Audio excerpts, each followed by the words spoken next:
हजरत अमीरुल मोमिनीन हजरत उमर रदी अल्लाह ताला अन्हु के दौर में एक शख्स आया, उसने ऐलान किया, उसने कहा लोगों मेरी मदद करो, मैं अल्लाह के रास्ते में इस्लाम की सरबुलंदी के लिए जिहाद पे जाना चाहता हूँ। कहाँ जाना चाहता हूँ? जिहाद पे। मुझे ज़ादे राह के लिए मेरी मदद करो, यानी मुझे सवारी चाहिए, मुझे तीर चाहिए, तलवार चाहिए, नेजा चाहिए, ज़ादे राह खाने पीने की अशिया चाहिए, दीगर चीजें जो जंग लड़ने के लिए होती वो मुझे चाहिए, मेरी मदद करो।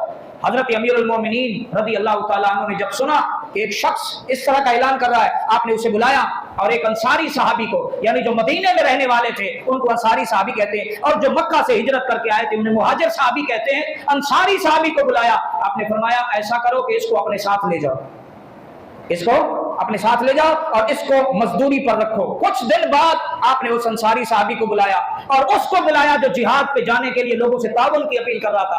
आपने अंसारी साहबी से फरमाया कि इसने जो मेहनत की है वो लाओ। वो मेहनत एक थैली में अशरफियों की सूरत में या दिरहम दिनार की सूरत में पेश किया गया अमीरुल मोमिनीन की बारगाह में।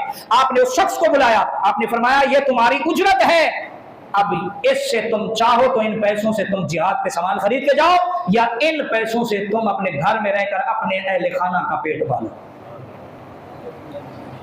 इस्लाम ने हत्तल इम्कान कोशिश की है कि बहुत ही ज्यादा कोई मजबूरी हो जाए तो इंसान किसी से सवाल करे, वरना उसको चाहिए कि वो अपनी मेहनत के बल बोते पर अल्लाह का रिज़्क़ तलाश करे और अपनी जो माली जरूरियात है वो उनको पूरा करने के लिए क्या करे, कोशिश करे।